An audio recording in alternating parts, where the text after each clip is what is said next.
Las entrevistas acá nos encontramos con Emi Corazón. ¿Qué tal? ¿Cómo estás, Emi? ¿Cómo te ha tratado esta pandemia? Cuéntanos. Hola, ¿qué tal? Bueno, como todos hemos pasado la situación muy mal, emocionalmente, ya sea, ¿no?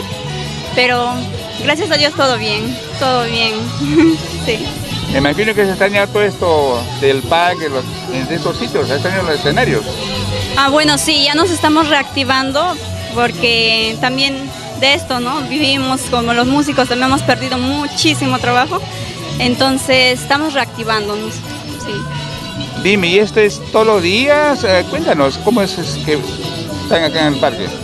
Ya, respecto a eso, sí, es todos los días, de lunes a domingo, y estamos todos los días acá.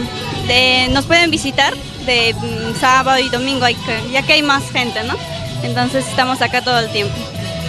Qué bueno, Emi, te dejamos, pues, Emi, que sigan los éxitos, pues, Emi, ¿eh? Respira para que dejen. Claro.